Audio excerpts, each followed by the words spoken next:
Friends, இன்றைக்கி நம்ம happy meal சேனலில் ஒரு சூப்பரான டேஸ்டியான டர்க்கி பால் கிரேவி எப்படி பண்ணுறதான் பார்க்க போகிறோம். நல்லா வான் கோழியை எலும்பு இல்லாமல் எடுத்துகிட்டு வெறும் கறி பார்ட் மட்டும் நம்ம எடுத்துகிட்டு நல்லா வடை மாதிரி வெங்காயம் பச்சை மிளகாலாம் சேர்த்து இது மாதிரி உருண்டை பிடிச்சி அவிச்சு இந்த குழம்பு செய்ய போகிறோம். வாங்க இதுக்கு தேவையான இன்க்ரீடியண்ட் என்னென்னலாம் பார்க்கலாம். இதுக்கு தேவையான இன்க்ரீடியண்ட் எல்லாமே டிஸ்கிரிப்ஷனில் தெளிவாக கொடுத்துருப்போம், பார்த்துக்கோங்க. ஃபஸ்ட்டு இதை வடை மாதிரி தட்டுறதுக்கு நல்லா இது மாதிரி பெரிய ஆனியனை 2 எடுத்துக்கோங்க. நல்லா 4-5 பச்சை மிளகா, ஒரு கொத்து நல்லா கொத்தமல்லி, கொஞ்சம் கருவேப்பிலை எடுத்துக்கலாம். நல்லா இதை சாப் பண்ண போகிறேன். ஆக்சுவலாக இதை ரொம்ப நைஸாக சாப் பண்ண மாட்டோம், கோர்ஸாக தான் பண்ணியிருப்பேன். ஏன்னா நம்ம வாயில் கடித்தா அந்த வெங்காயம் எல்லாம் தெரியணும். இதே நம்ம குழம்புக்கும் எடுத்துக்கலாம். ஸோ ஃபஸ்ட்டு இந்த டர்க்கி இது மாதிரி ஷெட்டட் டர்க்கி இது மாதிரி கிடைக்கும். இங்கே சாப் பண்ண ஆனியனை சேர்த்துக்கலாம். 1/2 spoon chilli powder, turmeric powder 1/4 spoon coriander powder, 1/4 spoon garam masala, கொஞ்சோண்டு சால்ட், அவ்வளோதாங்க. எல்லா ஃப்ளேவருக்கு தான் கொஞ்சம் கொஞ்சமாக ஆட் பண்ணியிருக்கேன். ஏன்னா ஆல்ரெடி நம்ம பச்சை மிளகாய் ஆட் பண்ணியிருக்கோம். நல்லா கையால் இது மாதிரி எல்லா பக்கமும் ஈவனாக பிணைஞ்சி இந்த மாதிரிங்க உருட்டி இது மாதிரி வரணும். ரொம்பலாம் கையில் ஒட்டாது. அப்படி ஒட்டுற மாதிரி இருந்துச்சுன்னா இந்த மாதிரி லைட்டாக எண்ணெயை தேய்ச்சிக்கோங்க. கையில் தேய்ச்சிட்டு இது மாதிரி உருண்டையாக உருட்டி எடுத்துக்கலாம். அவ்வளோதாங்க. இதை நான் இப்போ பேக் பண்ண போகிறேன்.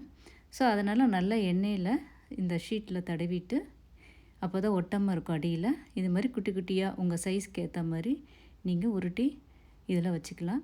இதை பேக் பண்ணி 400 டிகிரி ஃபாரன்ஹீட்டில் 5 மினிட்ஸ் பேக் பண்ணால் போதும். அப்படி பேக்கிங் அவன் இல்லாதவங்க ஜஸ்ட்டு இதை ஒரு 5 மினிட்ஸ் அவிச்சா கூட போதும்.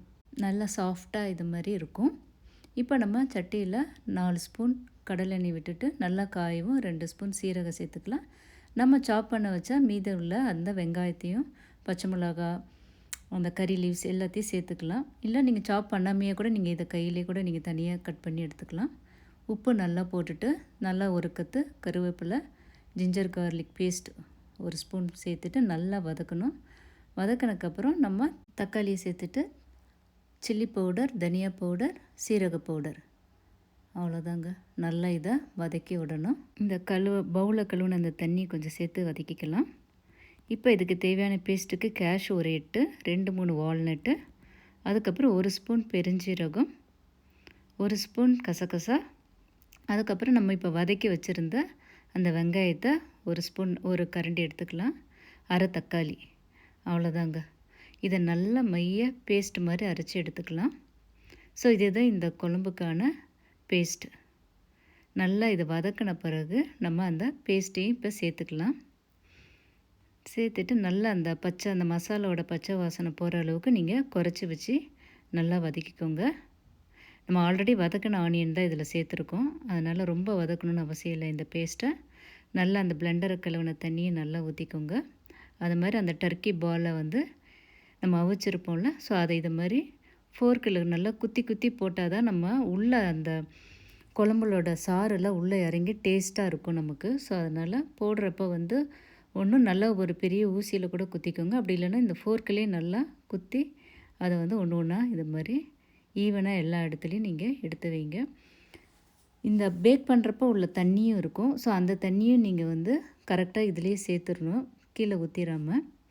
ஸோ இதெல்லாம் நல்ல ஒரு டேஸ்ட்டு கொடுக்கும் இந்த குழம்புக்கு. நல்லா இது மாதிரி பொறுமையாக குத்தி குத்தி நீங்கள் சேர்த்தா தான் நல்லாயிருக்கும். பால் எடுத்து நீங்கள் தனியாக சாப்பிட்றப்ப டேஸ்ட்டாக இருக்கும்.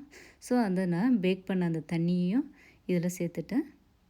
நல்லா அதை கழுவி இதில் ஆட் பண்ணிட்டேன். அது மாதிரி இதுக்கு தேவையான இந்த கிரேவிக்கு தேவையான உப்பையும் இப்போ கடைசியாக சேர்க்குறேன். அவ்வளோதாங்க. ஒரு 10 to 15 மினிட்ஸில் சூப்பராக எல்லாம் கொதித்து வந்துடும். நல்லா மூடி போட்டு ஒரு 10 மினிட்ஸ் நீங்கள் இன்னும் கொஞ்சம் வச்சிங்கன்னா அந்த மேலே உள்ள எண்ணெய் பிரிஞ்சு வர வரைக்கும் நம்ம கொதிக்கணும். இது மாதிரி நல்லா ஒரு 10 மினிட்ஸில் அந்த எண்ணெய் தனியாக நம்ம எவ்வளோ எண்ணெய் ஊற்றிருக்கோமோ அதெல்லாம் தனியாக இது மாதிரி பிரிஞ்சு வந்துடும் கொதித்து. இந்த டைமில் நம்ம கொத்தமல்லியை போட்டு சூப்பராக சாப்பிட்லாம். கமகமன்னு ரெடி ஆகிடுச்சு நம்ம வான் கோழி பால் கிரேவி. இந்த தேங்க்ஸ் கிவிங்க்கு செஞ்சு அசத்துங்க. மீண்டும் அடுத்த ஒரு வீடியோவில் சந்திக்கலாம். தேங்க்யூ.